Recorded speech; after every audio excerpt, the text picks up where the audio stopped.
जेवर एयरपोर्ट का पीएम मोदी ने उद्घाटन कर दिया है और ऐसे में जेवर एयरपोर्ट के फेज 1 का उद्घाटन दिल्ली एनसीआर का ये दूसरा इंटरनेशनल एयरपोर्ट है। ये बड़ी खबर है और तस्वीरें भी हमने लगातार गार्गी यहां पर दिखाई है और ऐसे में देखिए 11,200 के करीब जो है इस एयरपोर्ट का यहां पर उद्घाटन हुआ है। जेवर एयरपोर्ट का ये फेज 1 में उद्घाटन हुआ है। इन सब के साथ देखिए दिल्ली एनसीआर का ये दूसरा इंटरनेशनल एयरपोर्ट है और 11,200 करोड़ की लागत से इस एयरपोर्ट को जो है यहाँ पर तैयार किया गया। जी बिल्कुल, पीएम की सौगात जो है जेवर एयरपोर्ट की जो दी गई है वो कहीं ना कहीं कह सकते हैं कि लोग बेहद खुश हैं अब। और लोगों को कई बार ऐसी दिक्कतें होती थी कि आईजीआई एयरपोर्ट जाना है लेकिन ट्रैफिक बहुत ज़्यादा है, तो अब कहीं ना कहीं आईजीआई एयरपोर्ट का लोड भी कम होगा और ये हिंडन का भी लोड कम होगा और जेवर एयरपोर्ट से जो है सफ़र जो लोग कर पाएंगे और लोग इस बीच जो बेहद खुश नज़र आ रहे हैं। जी, और बिल्कुल इसी पर हम गार्गी जो चर्चा है वो करेंगे और चर्चा की शुरुआत हम यहाँ पर करेंगे। हमारे साथ दो खास मेहमान जो है वो यहाँ पर जुड़ चुके हैं। हमारे साथ यहाँ पर पवन कुमार जी हैं, एविएशन एक्सपर्ट हैं, वो हमारे साथ यहाँ पर जुड़ रहे हैं और हमारे साथ group captain GP Vajpayee ji हैं जो कि पूर्व सलाहकार हैं, वो भी हमारे साथ यहाँ पर जुड़े हैं। आप दोनों का ही बहुत बहुत स्वागत है। सबसे पहले पवन कुमार जी आपके पास आते हुए, ये आज जो उद्घाटन हुआ फर्स्ट फेज का, इसको किस तरह से देखा जाए, ना केवल उत्तर प्रदेश के लिए बल्कि पूरे उत्तर भारत के लिए ये किस तरह की तस्वीर जो है आने वाले दिनों में पेश करेगा? पवन कुमार जी। मैं इसको एक पॉजिटिव डेवलपमेंट मानता हूं, जितना मुझे इकोनॉमिक समझ में आता है उसके हिसाब से।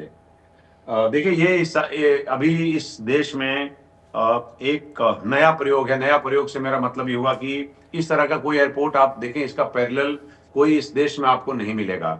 आप दिल्ली का एग्जांपल लेते हैं, Delhi airport brown field airport था, Bombay airport brown field airport था, बॉम्बे में जो नावी मुंबई है वो ग्रीन फील्ड एयरपोर्ट था, लेकिन वो भी शहर से बहुत ज्यादा दूर वो नहीं है। नोएडा जो है वो नोएडा एयरपोर्ट दिल्ली शहर से ज्यादा दूर है, गाजियाबाद से ज्यादा दूर है और नोएडा से भी ज्यादा दूर है।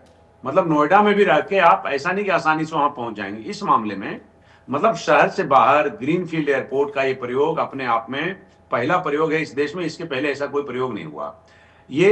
इसमें अपने जोखिम है, इसके अपने रिस्क हैं, इसका अपना एक असेसमेंट है जो सरकार ने शायद किया होगा।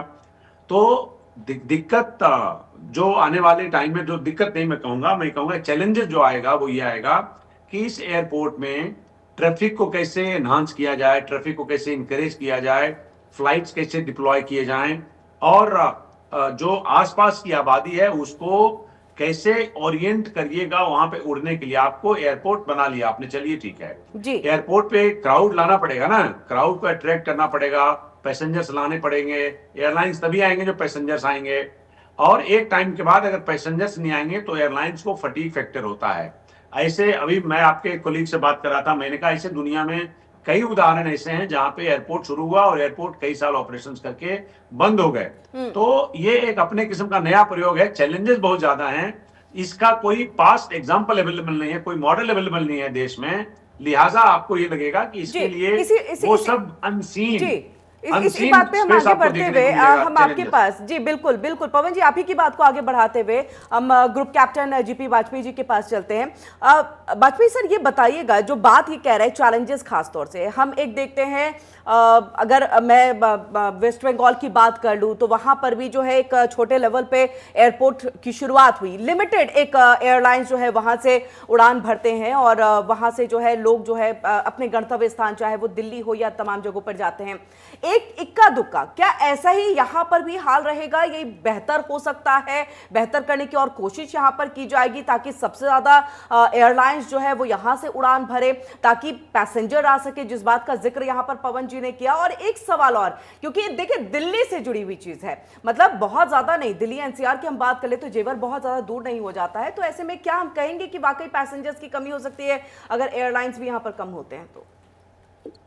सर्वप्रथम गार्गी जी, किरण जी और हमारे पैनलिस्ट पवन जी और आपके लाखों दर्शकों को मेरा सादर नमस्कार जी। मैं पवन जी की अधिकांश बातों से सहमत हूं, लेकिन कुछ बातों पे अपना ओपिनियन रखना चाहूँगा।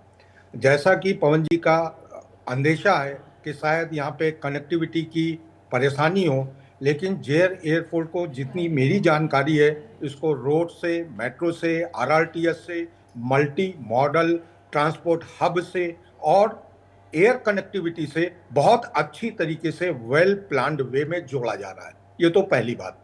दूसरी बात, हमारे देश में क्योंकि एविएशन ग्रोइंग सेक्टर है, अभी साल भर पहले या पिछले 6 महीने पहले हमने देखा था जब इंडिगो और एयर इंडिया, बेसिकली इंडिगो में फ्लाइट कैंसिल हुई थी तो ऑलमोस्ट स्टैंड स्टिल पोजीशन आ गई थी। तीसरी बात, जहां जहां भी नए एयरपोर्ट खुले हैं, चाहे नवी मुंबई का एयरपोर्ट हो, चाहे मैंगलोर का नया एयरपोर्ट हो, वो पूरी तरीके से अपनी पैसेंजर की क्षमता को निर्वाहित कर रहे हैं और मुझे कोई भी अंदेशा नहीं है कि कोई भी प्रॉब्लम होगी, बिकॉज हमारे पैसेंजर्स को चाहिए, ये एक बहुत बड़ी सुविधा दी गई है दिल्ली एनसीआर, और नॉट ओनली दिल्ली एनसीआर बल्कि आसपास के जितने भी राज्य हैं, चाहे वो उत्तराखंड हो, चाहे वो बिहार हो, चाहे ये यूपी तो में तो है ही है, ये एमपी हो, गुजरात, राजस्थान, वहाँ तक के पैसेंजर यहाँ पे, पंजाब है, यहाँ पे आएंगे और मुझे किसी तरीके की तनिक भी संदेह नहीं है कि कोई भी परेशानी पैसेंजर को यहाँ पहुँचने में होगी और ये एयरपोर्ट अपने पैसेंजर्स की कमी के कारण बंदी की तरफ या मंदी की तरफ बढ़ेगा। मुझे कोई भी शक नहीं है, ये आज का दिन यूपी और अपने देश के स्वर्णिम अध्याय का एक नया पन्ना जोड़ा गया है और इस एयरपोर्ट के खुलने से बहुत से नए अवसर उपलब्ध होंगे, चाहे वो रोजगार के हों, चाहे वो डेवलपमेंट के हों, चाहे कमर्शियल डेवलपमेंट के हों। ये एक बहुत अच्छा कदम उठाया गया है, इसका मैं भूरी भूरी प्रशंसा कर रहा हूं और तहे दिल से स्वागत कर रहा हूं। जी बिल्कुल, बिल्कुल आपने जो कहा है कि जिस तरह से 12 शहरों की जो उड़ानें जो उड़ेंगी फ्लाइट्स यहाँ से और अलग अलग जगह से जो है लोग आ सकते हैं, जिस तरह से हम देखते हैं कि कई बारी हम देखते हैं कि आईजीआई पहुँचने में बहुत टाइम लग रहा है, तो कहीं ना कहीं आईजीआई एयरपोर्ट का और हिंडन का जो दबाव भी अभी थोड़ा सा कम होता दिखेगा इस एयरपोर्ट के चलने पर, और लोग जो हैं बेहद एक्साइटेड हैं कि यहाँ से हम पहली उड़ान भरें।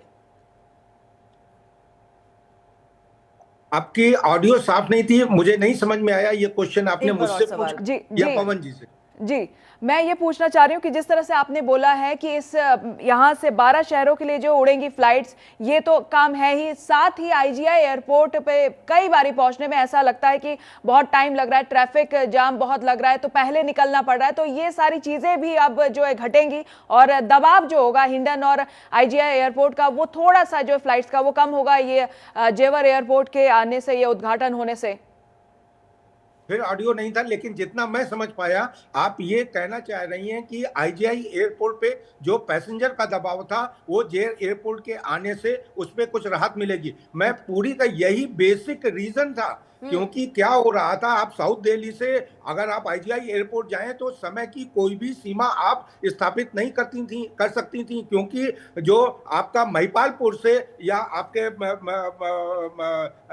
जहां से साउथ दिल्ली से दिल्ली जाने के लिए आपका कोई निश्चित नहीं था, वो पूरा हाईवे ब्लॉक हो जाता था। आज इन्होंने इन सब चीजों को, आप एक थोड़ा सा समझने की कोशिश कीजिए। आईजीआई एयरपोर्ट बहुत पुराना एयरपोर्ट है, उसमें धीरे धीरे जैसे पैसेंजर क्षमता का विकास हुआ उसमें विकास किया, बट ओवरनाइट ये जो कनेक्टिविटीज हैं, ये रोड्स हैं, वो नहीं डेवलप की जा सकती। आज ये जो नया एयरपोर्ट आया है इसको वेल प्लान्ड वे में एक ग्रीन एयरपोर्ट के रूप में डेवलप किया गया है। इसमें हमने रोड सब दी हुई है, मेट्रो दी हुई है, इसके अंदर हमने मॉडल हब्स बनाए हुए हैं, इसमें यमुना एक्सप्रेसवे की तरफ से कनेक्टिविटी है, दिल्ली बॉम्बे मुंबई एक्सप्रेसवे की तरफ से कनेक्टिविटी है, एनसीआर की तरफ से डायरेक्ट कनेक्टिविटी थ्रू हाईवेज है, और इसलिए पैसेंजर खुद चाहते थे कोई अल्टरनेट मिले। आप समझने की कोशिश कीजिए कि नोएडा से जहां आप लोगों के स्टूडियो हैं वहां से अगर आपको आईजीआई एयरपोर्ट जाना है, कोई निश्चित समय नहीं है, 3 घंटे पहले चलना है कि 4 घंटे पहले करना है, और बहुत से पैसेंजर अपनी फ्लाइट मिस कर जाते थे।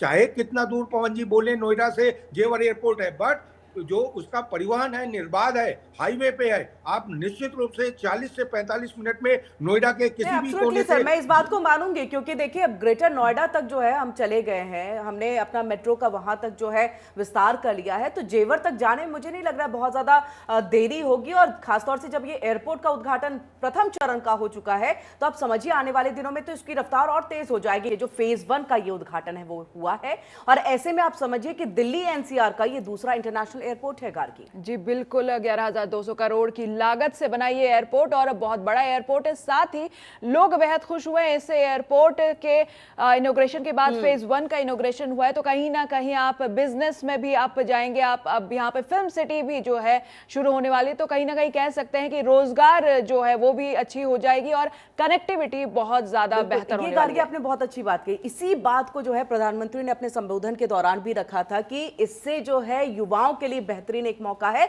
रोजगार को पाने का। तमाम हमारी चर्चाएं भी गार्गी लगातार जारी हैं। हमारे साथ दो खास मेहमान हैं, पवन जी और वाजपेयी सर हमारे साथ जुड़े हुए हैं। वापस से हम दोनों का ही रुख कर लेते हैं। पवन जी, आपके पास आते हुए, एक तरह से अगर हम इसे सिर्फ एक इंफ्रास्ट्रक्चर प्रोजेक्ट ना मान करके ये अगर कहें कि ये एक भारत की इकोनॉमी को रीशेप करने वाला प्रोजेक्ट है, तो गलत नहीं होगा?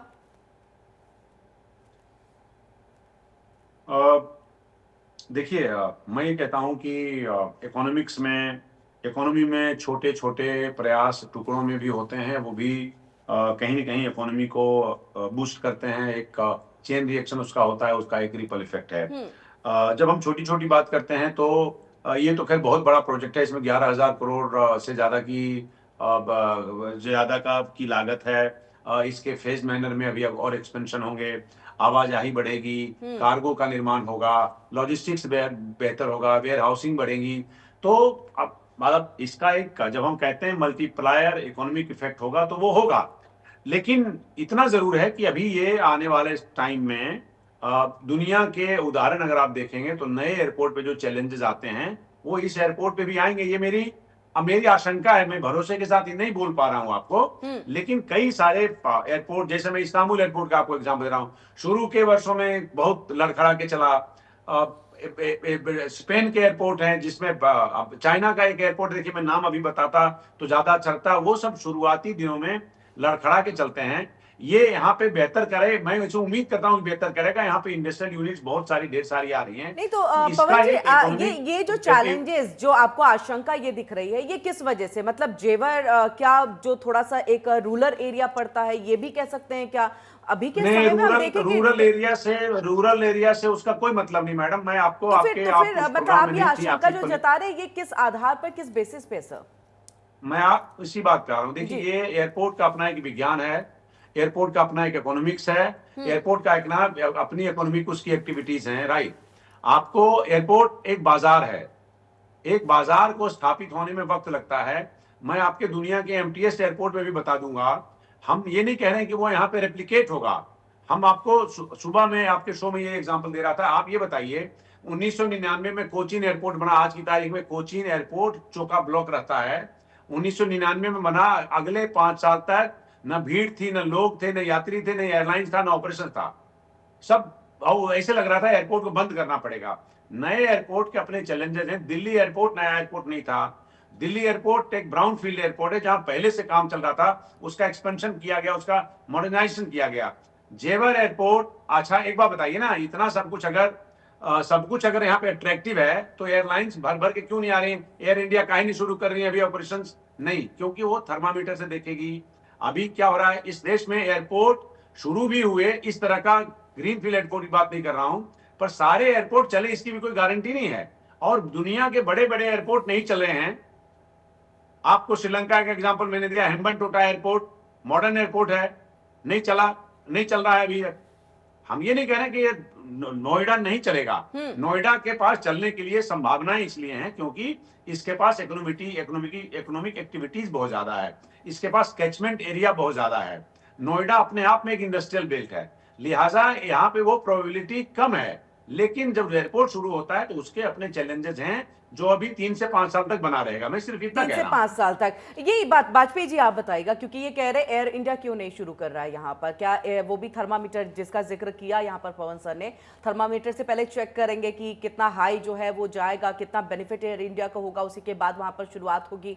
क्या ये सब एक वजह है कि एयर इंडिया की उड़ान वहां से नहीं शुरू हो रही है? बाकी अदर एयरलाइंस उनका क्या है अपना स्टैंड, ये भी थोड़ा सा आप क्लियर करके बताइएगा वाजपेयी सर। मैडम, मैं जैसा पहले बोला, पवन जी के इस पॉइंट से मेरी सोच डिफर करती है। हाँ बिल्कुल, आपकी बात से इंडिया, हाँ, इंडिया में प्रोमिनेंस में है, एक तो उससे इनको जूझना पड़ेगा। दिल्ली का नहीं पैसेंजर तो सर वहां ये नहीं जाएगा, शुरुआत है, हो सकता है कि इसमें आने भी वाले दिनों में वहां का जो पूरा ट्रैफिक है, वहां के जो लोग हैं वो यहाँ आ जाए, ये शुरुआत है। ये भी तो कह सकते हैं ना कि अभी हो सकता है एयरलाइंस यहाँ बहुत नहीं आ रहे हैं, लोग बहुत मैडम, नहीं इस मैं शुरुआत में। आज उद्घाटन हुआ, इसके बाद चीजें और हो सकती हैं। देखिए, आपके और हमारे कहने से एयरपोर्ट का डायनेमिक्स नहीं काम करता है। मुझे माफ करिएगा, एयरपोर्ट के डायनेमिक्स अपने इकोनॉमिक्स हैं, नहीं, बिल्कुल, उसका बिल्कुल अपना एक सर। लाइबिलिटीज है, हाँ। उसकी अपनी डिस्कवरीज हैं, उसका अपना डेरिवेटिव्स है। हमारे आपके विश करने से एयरपोर्ट नहीं सक्सेस और फेल होने वाला होता है।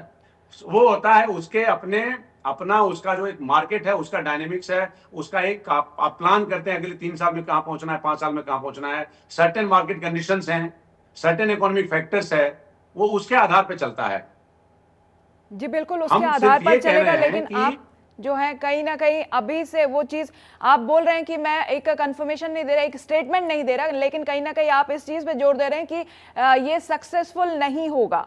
लेकिन इन लोगों ने हर तरह से, जैसे कि बारिश हो या मतलब आशंकाएं आप बता रहे हैं, लेकिन ये कहीं ना कहीं जो है इस बात पे अगर ज्यादा जोर दिया जाएगा तो ऐसा लग रहा है कि कंफर्मेशन दी जा रही है। लेकिन आप जो है अब सिर्फ ये उद्घाटन हुआ है, अब चीजें जो धीरे धीरे बनती है, जैसे कि वाजपेयी जी ने भी बोली, चीजें धीरे धीरे होती है, एकदम से चीजें नहीं होती हैं। वाजपेयी सर, ऐसा है, मैं पवन जी की शंका का निर्मूलन करने की फिर से कोशिश करूंगा। एक बात जो उन्होंने कही कि जब कोची एयरपोर्ट शुरू हुआ था तो वहां पैसेंजर नहीं थे। कोई भी फ्लाइट का जो संचालन होता है उसमें एक पॉलिटिकल एलिमेंट भी होता है, जो पवन जी मेरे से सहमत होंगे।